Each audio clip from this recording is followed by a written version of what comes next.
"Mom." Laurel didn't even know which of her children was screaming. She knew one thing and one thing only: move towards the voice. That would be the only way to solve the problem, otherwise the voice would ring again. She followed the bellow, and it landed her in the bathroom of the girl's room. There, her 7-year-old daughter Aubrey had her underwear in her hands, and she looked like she had just seen a ghost. What Laurel had her hands akimbo, growling at the little girl. "Jenny gave my panties cooties." Aubrey's face morphed slowly from terror to blatant disgust with each word she uttered. That only annoyed Laurel more. "Aubrey, this isn't the time for silly games. Put on your underwear and let's get out of here. The bus won't wait for you. And if it leaves you, I'll leave you as well." She put on her sternest face. She was usually soft with her girls, but not today. Today was not the time for sweethearts and honeys. She should have been out of the house by now. Mom, normally this would annoy Laurel, but she enjoyed it today. At least their calling her would leave little unturned stones and little unexpected emergencies. With 5 children, she needed every one of them to call her at this point, if possible. She hurried to her 10-year-old son to fix whatever issues he had. Dylan needed extra looking after because he was particularly challenged with forgetting things. So much so that at some point, Laurel just theorized it was purposeful, especially as he wasn't academically or intellectually impaired in any way. Sorting Dylan out took a bit, but it was worth it. Now she could focus solely on the youngest child, Jenny, while the remaining 2, Hunter and Chloe, who were 13 and 15 respectively, could be controlled with yells and barks. It was a task, but by 7:55 on the dot, they were all out of the house, the exact same time the school bus hit the brakes in front of the Hilton residence. "All right, guys, Chloe, you're in charge as usual. Check on Jenny during your break. Make sure she's had lunch. Hunter, you're still grounded. Come home once the bell rings, or Jenny will tell me." She patted her kids on the head as they filed into the bus, Chloe dodging her own pat with experienced expertise. The naive ones bid her an elaborate goodbye with the wave and everything, and the bigger ones did the same thing, but with just their eyes. Familiar emotions are a hard thing for growing teens to express, she had heard. She wondered why it wasn't hard for her to do so when she was younger. Anyways, once the school bus left, it was her turn to wait for her own bus. She would usually take the bus to her workplace, a cafe where she would begin her first shift for the day. Today, however, was different. Her children had no idea, but for about a week now she had been out of a job. The cafe couldn't take the amount of days off that she had to take to care for her children, and they decided to let her go altogether. Today she was going downtown to the precinct, to a certain skyscraper for an interview. Financial independence had been a problem since the heart-wrenching divorce that Jim had put her through, hence the jobs at different minimum wage positions. Those were all she got. Maybe if there was more time, she could pursue a job that matched her finance degree and 7 years of experience before childbearing and nurturing became overwhelming. The bus finally pulled through, and she hopped in, escaping the brunt of the chilly Chicago morning spring breeze. She had looked up the location of the office so much that she could probably hop off the bus and go there on foot. That's how anticipatory she was of the outcome of the interview. It had to work. She had to get a job. She had with her just about $5 to last her till the last paycheck from the cafe she was working at. If this didn't work, she had absolutely no idea what to do. She tried not to think about it. Her nerves were a wreck, and she had to keep her eyes away from her hands to stop them from shaking. "I hope I'll be able to answer questions without fumbling," she muttered to herself in her head as she took her time to find a seat while the bus moved. She was being extra deliberate about these things today because they would matter. First impression, lasting impression. It would be unprofessional to give the excuse of a loose screw, having torn her dress at the waistline, or that the next person spilled his morning coffee and a few drops tinted her off-white dress in a rather unforgiving fashion. She found the perfect spot next to the aisle.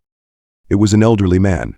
He still dressed relatively smartly, almost like he was a working commuter himself, even though it would be a felony to have a man his age work an office shift. His calmness was the charm, and Laurel immediately took her place beside him. On seeing her come up to him, he smiled and nodded before doing his best to tuck his legs for her to pass by and take the window seat. "Oh, why, you're so kind, sir," she thanked the man and took her seat beside him. Both of them shared a comfortable silence all the way from the suburbia to the heart of the city, with Laurel staring out of the window, taking in the morning peace and rush cityscape bleached by the fog. Laurel was deep in thought as the bus rumbled through the city. She barely noticed the stops passing by until the bus reached her own. Startled from her reverie, she stood and gathered her belongings. As she did, the old man sitting next to her also got up. It seemed they were getting off at the same stop. As Laurel moved toward the exit, she passed the ticket inspector standing by the door. She had just stepped off the bus when she noticed the inspector block the path of the old man. The inspector had a smirk on her face that didn't seem friendly at all. "What excuse do you have now?" the inspector asked, her tone mocking. Still searching for that wallet, Laurel paused a few steps away from the bus. She turned around to see the old man's face flush with embarrassment. I really have it," the old man stammered. "It's just in my other jacket."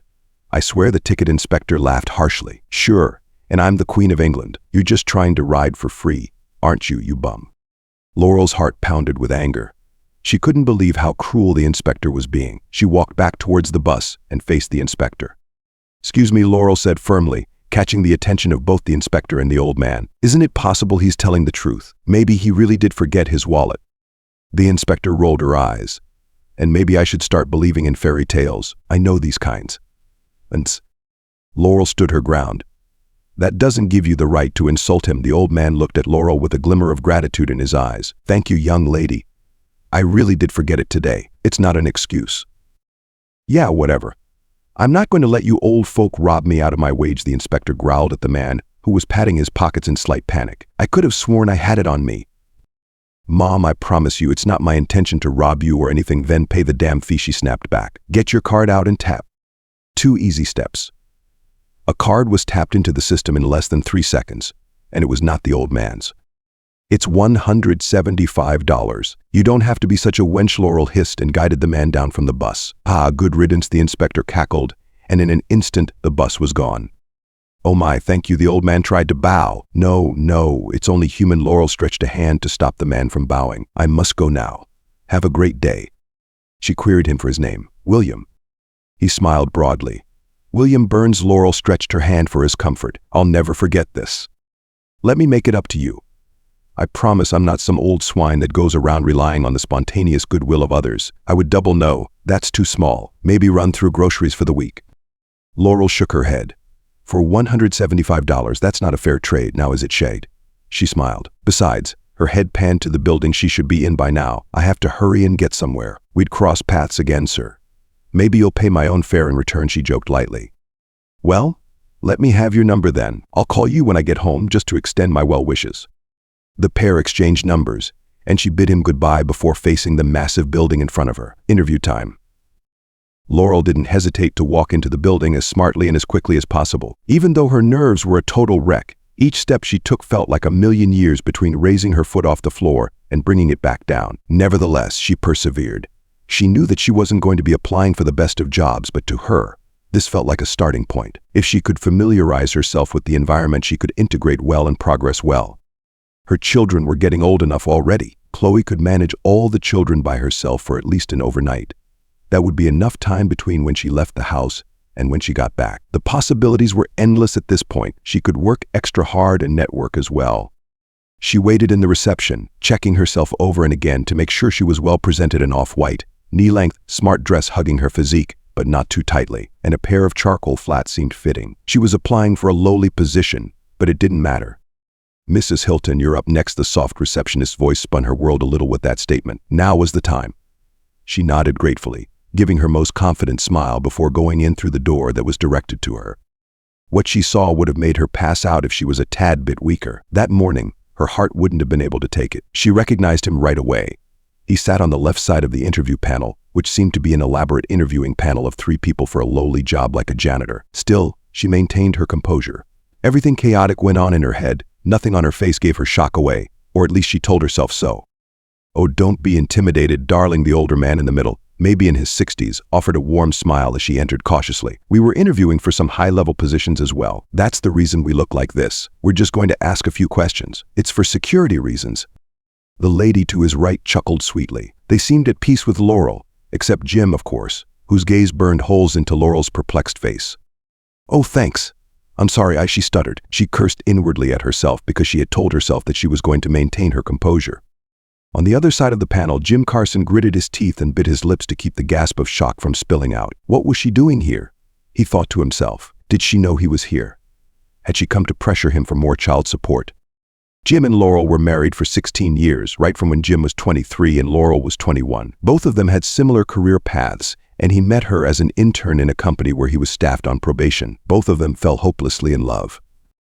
The happier the relationship, the sadder the end. Isn't that how it's said? Everything was bliss until Laurel had to quit her own side of the job after the birth of their 3rd child. Money became scarce, and Laurel lost her shape in his eyes. She was no longer the beautiful, hardworking, intelligent woman he used to know. Her stomach folded, and her breasts sagged. She gained a few pounds and also a few words in her mouth, especially when he went to the casino. That's when Jim had enough. He met Marissa, a more youthful version of Laurel, and decided that he was no longer going to wait for death to do them apart, as he had sworn on his wedding day. Not even the cries of little Jenny could make him stay. Their intimate life was great, and the life he led with her was exciting, child-free, and intoxicating. It kept him in a perpetual high, too drunk with the pleasure to open his ears to the cries of his children and wife. And now here was his ex-wife applying for a job he knew was an insult to her career experience. Still, his face contorted into an unsatisfied scowl as he passed her application documents, noting she left out everything relating to her academic qualifications. By the time the interview was over, Jim felt like he was the one being interrogated and had to wipe the beads of sweat that streamed across his brow. What if everyone found out she was his ex-wife? What an embarrassment that would be. He knew there and then that Laurel couldn't work here, not for long at least. Behind her back, of course, Jim got to work. He would have found it easier to just ignore his ex-wife and keep to his duties as manager. But today Jim wanted to take his position a little too seriously.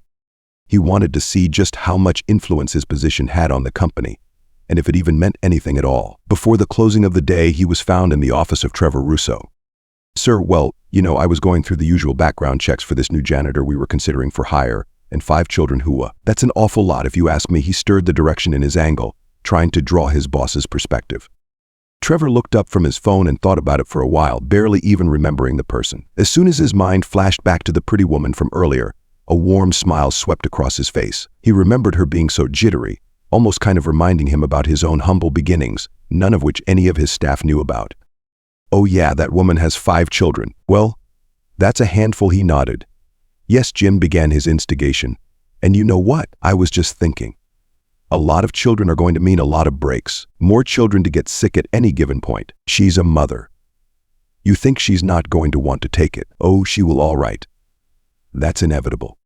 Trevor chuckled, indifferent to the matter, but Jim felt concern more than Trevor saw was necessary. "What's the matter?" Jim shrugged, trying to feign nonchalance. "I'm just looking out for the company, sir. You know what would happen if she takes one too many breaks and she can't function properly?" At that point, Trevor himself burst into deep laughter, one that perplexed Jim. "My God, sometimes you take your job a little too seriously. Maybe that's why I like you." Trevor commended him. It would have meant a lot to him on a different occasion, but now was not the time to get butterfly-bellied over compliments. "I was just looking out for the interests of the company, sir." "On what?" "Cleaning. If she took 3 consecutive days off and everyone in the building was civilized, you wouldn't even notice she was gone." Jim huffed and struggled to contain his disappointment. He feared if he disagreed too much, the boss would catch on that he had something to hide, and he loathed the mess that would come with revealing that he had an ex-wife whom he abandoned and children he practically became estranged from. He was going to have to get her out of there as soon as possible. That was the next plan. Laurel was cleared to start work the very next day. Jim had always sought to make life difficult for her ever since the day he deemed her unworthy of his admiration. The fluorescent lights of the corporate office flickered as Laurel pushed her cleaning cart down the gleaming cart. It was her first day, and the air was thick with the scent of industrial cleaner and her own quiet determination. Jim was already in his office when he heard whispers that Laurel had been hired as the new janitor. After all, his heart sank. The walls of his carefully constructed world seemed to tremble as Laurel rounded the corner, her cart squeaking slightly. Jim stepped out from his office, his face a mask of contained fury, his suit crisp, his tie knotted perfectly in armor against his rising panic. "Laurel," he hissed, stepping close enough to loom over her. "Of all the companies in this city, you choose to work at mine. Are you doing this on purpose?" Laurel stopped, her hands steady on the handle of her cart. She looked up at Jim, her eyes clear and unflinching. "I didn't even know you worked here, Jim. I'm just trying to support my kids." "You better leave before it's too late." Jim's voice was low and threatening, a sharp contrast to the sterile cheer of the office around them. "You're trying to ruin my career with your presence. Everyone here thinks I'm impeccable. They can't know about us years ago." Laurel might have recoiled or walked away without a word, but life had tempered her. Hardships had sculpted her into someone new, someone who could not be so easily dismissed. "Jim," she said calmly, her voice barely a whisper yet carrying a firm edge, "I won't tell anyone about what happened if that's what you're worried about. But I'm not the old Laurel anymore. I can't be ordered away just because you're uncomfortable." Jim's eyes narrowed, his plans crumbling in the face of her quiet defiance. He took a step back, his mind racing for another angle, another way to control the narrative that had always been his to dictate. Laurel turned away, pushing her cart down the hall. Her back was straight, her resolve clear. She had children to feed, dreams to nurture, and no time for the ghosts of the past that tried to haunt her in the guise of a bitter ex-husband. Behind her, Jim watched, his anger a simmering storm that had no outlet. He knew then that Laurel wouldn't be intimidated into leaving, not this time. As she disappeared around the corner, the hum of the office seemed to swallow his frustration, rendering it insignificant in the broader sweep of the day. Jim was surprised by Laurel's response. He hadn't anticipated that she would react in such a way. Frustrated that he could no longer manipulate her, he resolved to try a different approach. "You missed a spot. Are you usually this inconsistent?" Jim's voice dripped with irritation as he pointed to a missed spot on the floor. Laurel bit back a sharp retort that formed in her mind. You would know about inconsistency, knowing well that voicing such thoughts could jeopardize her job. "Are you making a face at me?" Jim scowled, noticing her expression. "I'm sorry, Jim," Laurel quickly apologized. Jim raised an eyebrow. She met his gaze, the weight of her realization pressing down on her. She had always known Jim was difficult, but now she was seeing a harsher side of him. With a heavy heart, she corrected herself. "I meant to say, sir." "Sir." Holding back tears was a struggle, especially since the day had barely begun. If the morning of her first day was this challenging, how would she manage the days or weeks to follow? "That's what I thought," Jim grunted, shuffling his feet on the ground, scraping off dirt from his shoes. It was clear Jim enjoyed making her uncomfortable, and he was succeeding. Throughout her 10-hour shift on that first day, she escaped to the bathroom 3 times not to use it for its intended purpose, each time emerging with puffier eyes and a redder face. But she was determined not to let Jim defeat her so easily. A month passed, and Laurel was seriously reconsidering Jim's behavior. He seemed to put significant effort into making her miserable, and despite her attempts to ask him why, he never gave her a satisfactory answer. Despite her deep disdain for him, Laurel was determined to cope. Every day she walked through the company doors and offered him a smile, pretending he wasn't the cause of her intense, suffocating sadness. Yet for Jim, any kind of friendly exchange was out of the question. "Pick up the trash, Hilton. You've been sitting for too long," he snapped as he strolled past the corner where Laurel had paused to rest her weary head after a hectic morning. "I've already done that, sir, just a little while ago," she replied quickly without even looking up. She was accustomed to his demeanor by now. It had been a month of constant nitpicking. What hadn't he criticized? Keeping her eyes closed, she waited for the familiar clanking of his shoes on the marble floor to fade away, but it didn't. Curious, she cracked open one eye and caught him glaring at her with icy hostility. Her heart raced, and her body tensed. She quickly stood up, scanning the area to ensure she hadn't missed any tasks. Her gaze landed on the trash basket in the hallway. It was nearly empty, containing only a few crumpled papers and a squashed Dr. Pepper can. What more did he want? Jim's expression remained fierce and unfathomable. Rather than confront him, Laurel decided it was best to avoid further conflict. She slipped away to the bustling main reception, blending in with the midday crowd. Here, amidst the influx of customers, Jim was preoccupied with ensuring that everyone was greeted with a smile, leaving him no time to torment her. As Laurel mingled with the visitors, her thoughts drifted to Dylan, her sick 10-year-old at home. The job was important to her, but her self-respect was paramount. Under Jim's harsh treatment, she felt less and less human each day. "I left the hallway after you told me to leave." "What do you want?" Laurel asked. "I told you to leave and pick up trash." His voice began picking up traction again. "Not come here and become a nuisance."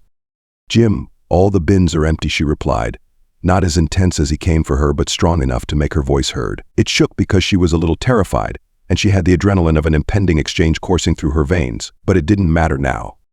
Jim went over to one of the trash cans. Of course, there were little bits of trash in them. He picked it up and dumped all the contents on the floor. "You said this was empty." "I'm not picking that up," Laurel growled. That was the height of disrespect, and she wasn't going to have it. "Well, you either do that and the rest of the trash in this building, or you tender your resignation. It's up to you," he snarled. She was at a crossroads, one that would determine the fate of her life for a short or maybe long period. But long before this moment, the minute he started talking and yelling, she had already made her decision.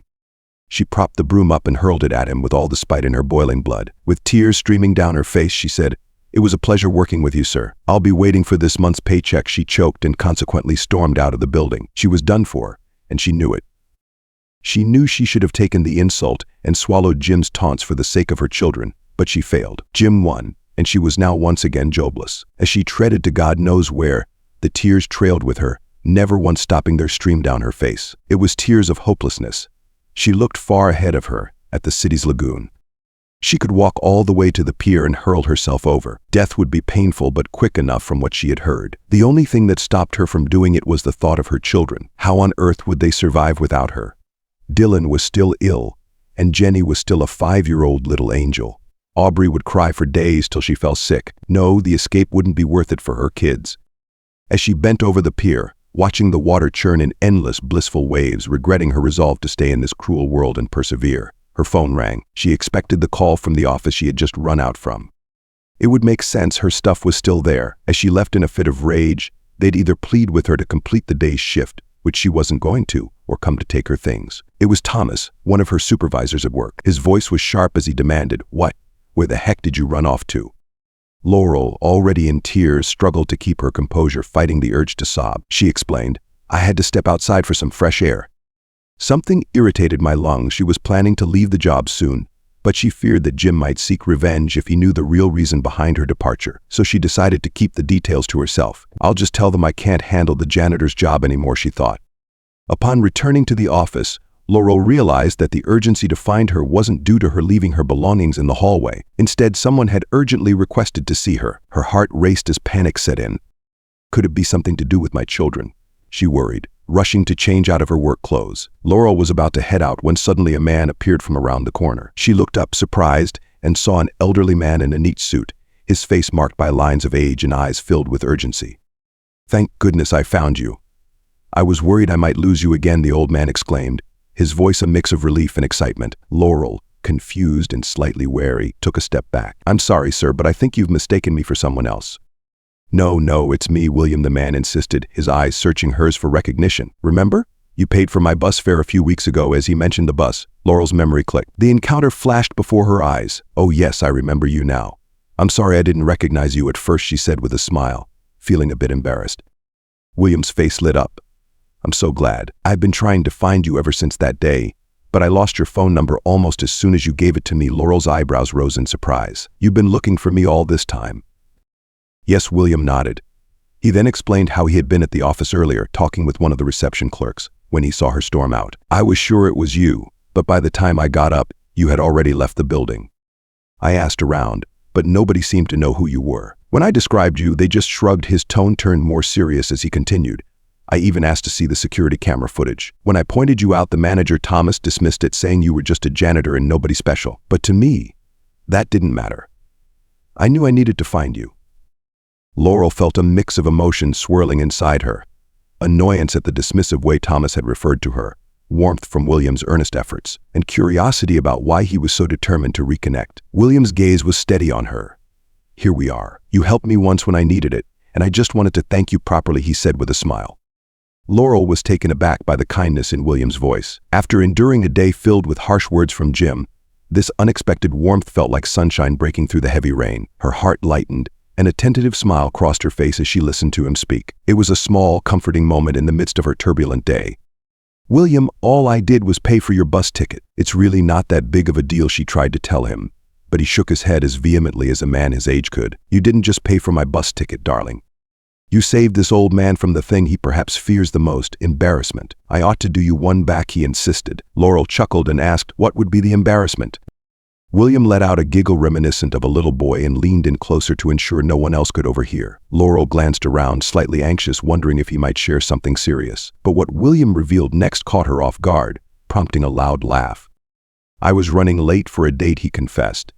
"And if you hadn't covered my bus fare, I would have been embarrassed in front of everyone on the bus, especially in front of the lady waiting for me at the bus stop." Determined, he added, "So there's no way I can just accept a no for an answer. I have to pay you back somehow." He then suggested, "How about we move to a cafe nearby?" At this point, Laurel felt too overwhelmed to refuse. Her day had been trying, and the idea of a friendly chat over coffee was too good to pass up. "Sure," she replied. "That sounds like a nice change of pace." As they started walking toward a nearby coffee shop to chat further, Laurel felt a lightness she hadn't felt in weeks. Here was someone who valued her, not for her job or what she could do for him, but simply because of a small kindness she had shown. It was a stark contrast to her daily struggles and the perfect end to a bad day. Laurel and William settled into a cozy corner of the bustling cafe, each nursing a steaming cup of coffee. The noise around them seemed to fade as they delved into conversation. "I really didn't expect to see you working as a janitor," William confessed, his tone filled with genuine surprise. Laurel chuckled lightly. "Well, I wish I could say I was one of the brokers at Livery and Company. It's been a dream of mine," she sighed, a hint of wistfulness in her voice. "But I had to start somewhere. Not many companies are eager to hire someone with so many kids, even though I have all the necessary certificates, even a financial analyst license that I've never gotten to use." As the cafe began to hum with the late afternoon rush, Laurel and William continued their conversation. The warmth of their coffee cups was matched by the warmth in their exchange. "When you mentioned your children, you lit up," William observed with a smile, prompting Laurel to share more about her family. Laurel's face brightened further at the mention of her children. "Oh, my kids are my little hurricanes," she said with a laugh that filled the space around them with joy. "No matter what the day brings, the thought of returning home to their open arms, ready to leap up and hug me, always keeps me going." William sat back, his smile a quiet beam as he listened to Laurel speak with such affection and energy about her life at home. He did not interrupt, choosing instead to appreciate the depth of her love for her family. Curious about his own reasons for being at Livery & Company, Laurel asked, "So what brings you there today?" William hesitated, his reply coming out a bit uncertain. "Oh, I was there on someone's request," he muttered, avoiding her gaze. It wasn't the truth, but he chose not to divulge his actual purpose. Time seemed to accelerate as they shared stories and insights. The cafe's ambient noise was a distant backdrop to their engaging discussion. Before they knew it, the sky outside had darkened to a deep twilight. "It's been such a lovely evening," Laurel said as they gathered their belongings, her voice tinged with genuine gratitude. "Thank you for the coffee and for such heartfelt conversation. It really helped me forget the troubles of today." William stood up, his expression sincere. "It was the least I could do," he replied.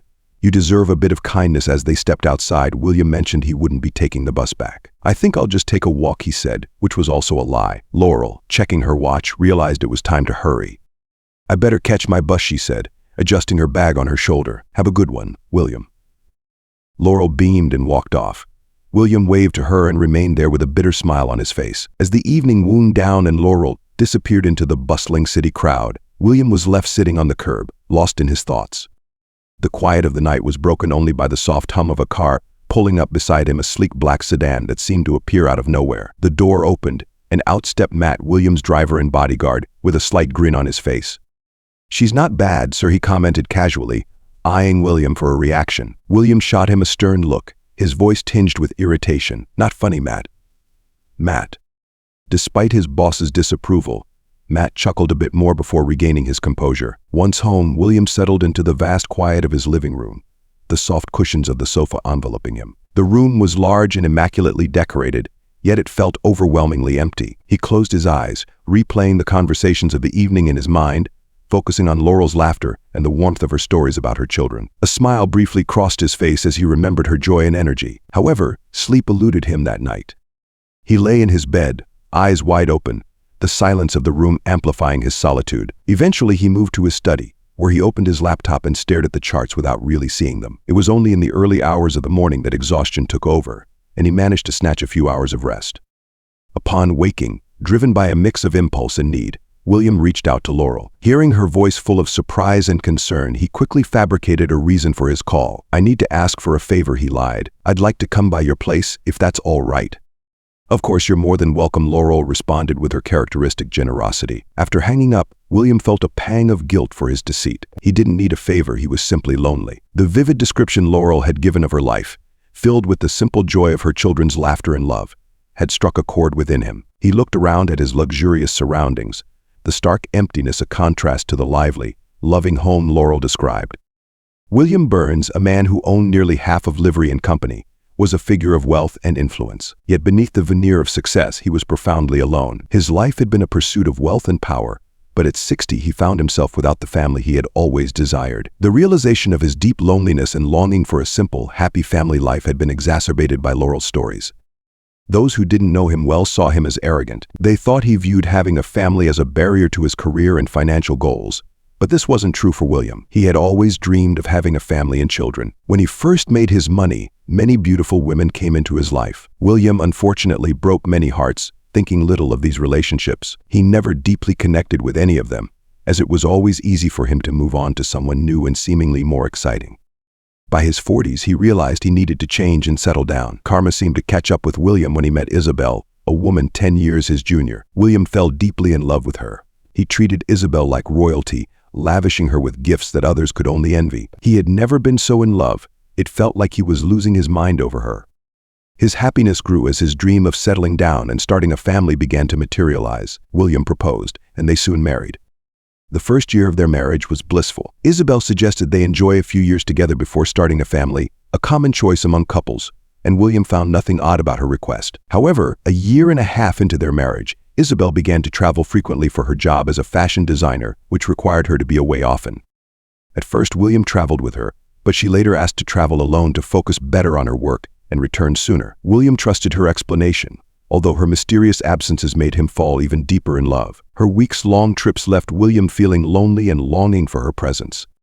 When Isabel became pregnant, William's joy knew no bounds. He felt like the happiest man alive, married to the most beautiful woman and soon to be a father. His dream was finally becoming a reality. Ronnie, their little baby boy, was born and life seemed perfect until one unexpected turn.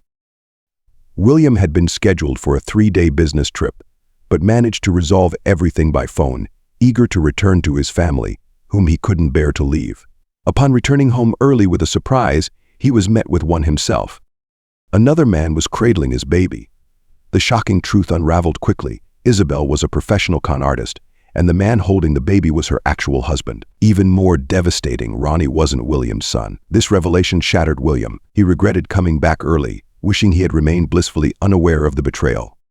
The sweet life he thought he had was a lie. Isabel and little Ronnie, though right before him, were not truly his family. Stricken with grief and unable to cope, William withdrew from social life. He didn't turn to alcohol or other escapes. Instead, he lost all trust in relationships. Over time, William began to heal, albeit slowly, choosing to immerse himself entirely in work to avoid further heartbreak. For 20 years, he lived in solitude.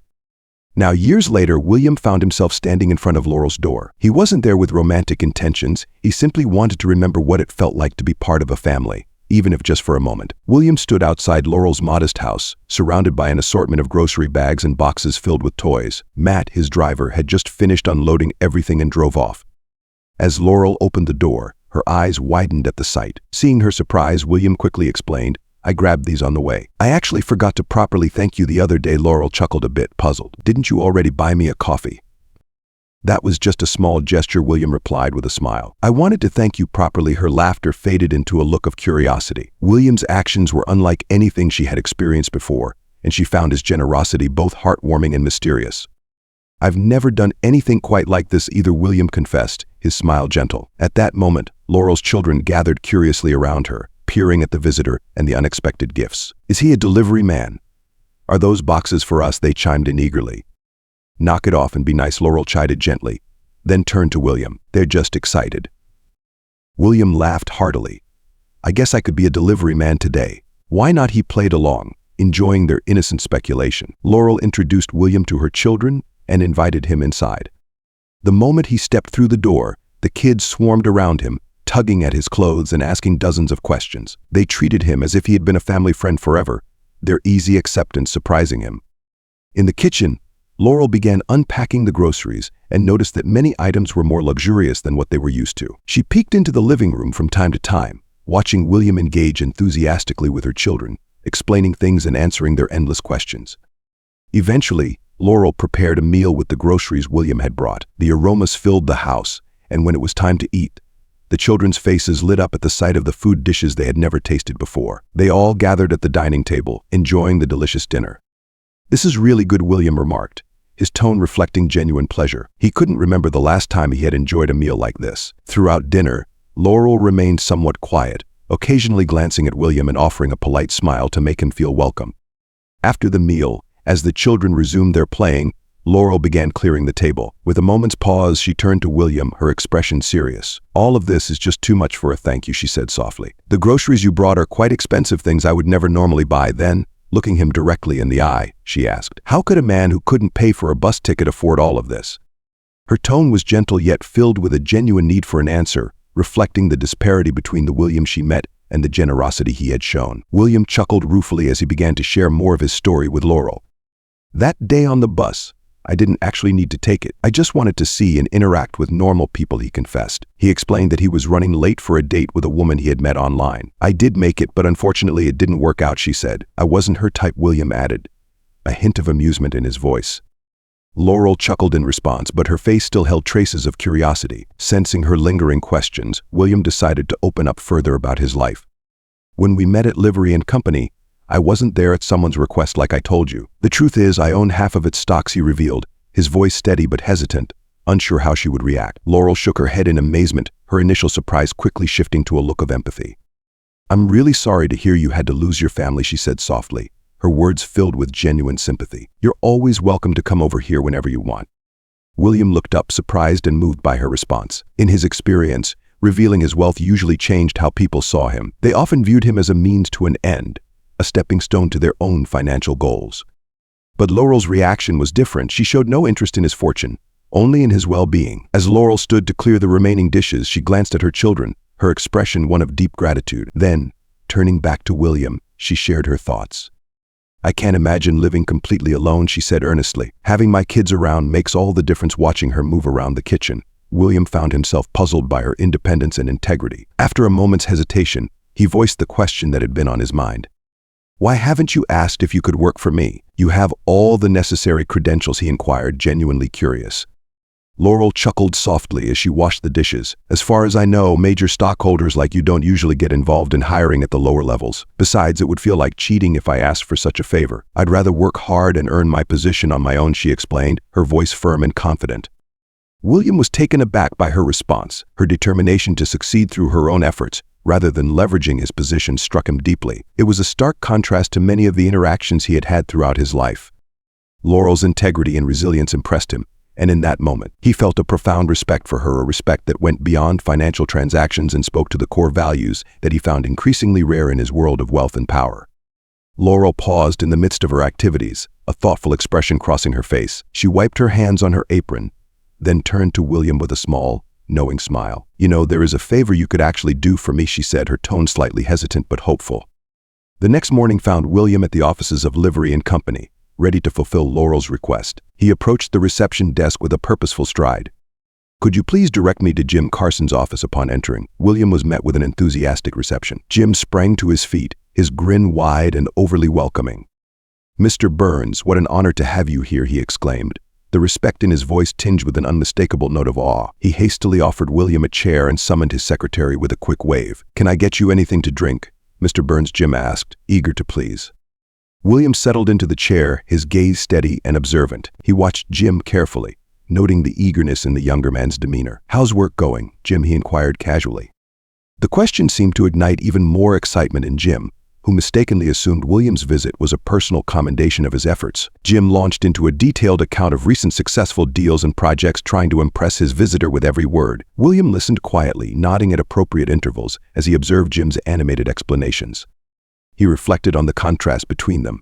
Here was a man who had chosen to prioritize money and success, perhaps at the expense of other deeper values. It was a path William knew all too well, yet seeing it in someone else brought a new clarity to his thoughts about wealth and personal fulfillment. Jim continued, oblivious to William's introspective mood. William's expression shifted visibly as he listened to Jim's enthusiastic rundown of business successes. His face grew increasingly stern, reflecting his growing disinterest and irritation. Amid Jim's animated speech, William suddenly raised his hand, signaling for silence. "Listen to me," William interjected sharply, cutting through the noise. "I've spent my entire life working, chasing things I thought I wanted, but you..." He paused, his gaze hardening. "You've discarded something I've come to realize is invaluable: family." Jim blinked, taken aback by the sudden change in topic. "Excuse me," he stammered, confusion clouding his features as he tried to grasp the direction of the conversation. William's irritation mounted as he noted Jim's polite yet obviously self-serving demeanor. It disgusted him to see how eagerly Jim tried to curry favor, seemingly prepared to do anything to secure a favorable opinion from someone of William's influence. Unable to contain his frustration any longer, William leaned forward, his voice dropping to a firm, authoritative tone. "I'm here because of Laurel," he stated bluntly, fixing Jim with a steely gaze. "I'm not going to have you fired." But under one condition. Jim's eyes widened, a flicker of fear passing through them as he listened intently. "You can have whatever personal life you choose with whomever you wish," William continued, his voice stern. "But you have children who need you. They have needs that must be met." His tone left no room for negotiation, emphasizing his demand for responsibility. William stood abruptly, his chair scraping back against the floor. "I'm not asking you to get back with Laurel. I'm telling you to ensure your children are provided for." With those final words, he turned on his heel and left Jim's office, leaving a stunned and silent Jim to process the unexpected ultimatum.